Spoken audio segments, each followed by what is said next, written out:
Tasavvur qiling. Oz sonli musulmonlar butun bir katta qo'shinga qarshi chiqadi. Imkonsizdek tuyuladi. To'g'rimi? Assalomu alaykum aziz obunachilarim. Bugun sizlarni 1400 yil avval islom tarixini eng muhim janglaridan biri bo'lgan Badr jangiga olib boraman. Bu oddiy jang emas edi. Bu iymon, sabr va haqiqatning sinovi edi.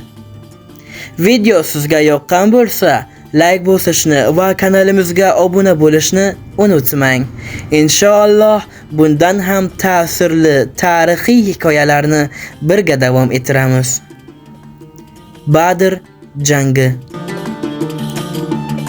624-yil musulmonlar atigi 313 kishini tashkil etardi.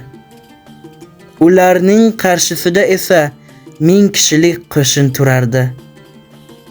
Ularda na qurollari va na kuchlari yetmasdi. Lekin ularning eng katta kuchi bor edi. Bu esa duo edi. Ular Allohga to'liq ishongan edi va jang boshlandi. Alloh yordam berdi. Kutilmagan natija yuz berdi. Musulmonlar g'alaba qozondi. Ular kuch bilan emas, iymon bilan yutdi.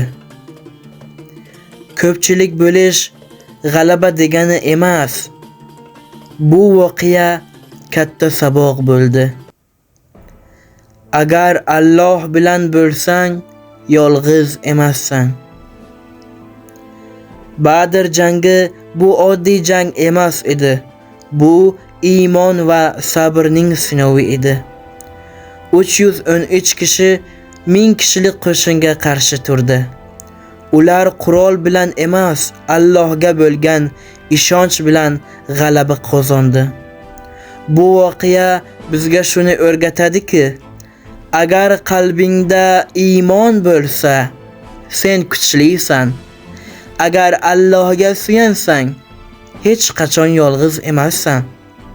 Bugungi kunda ham bizning jangimiz boshqacha.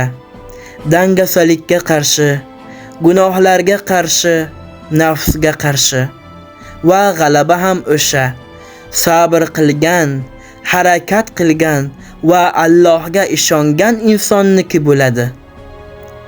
Agar shunaqa ibratli tarixiy voqealar sizga yoqsa, kanalni qo'llab-quvvatlang azizlarim. Yana ko'plab foydali videolar bilan bo'lishamiz.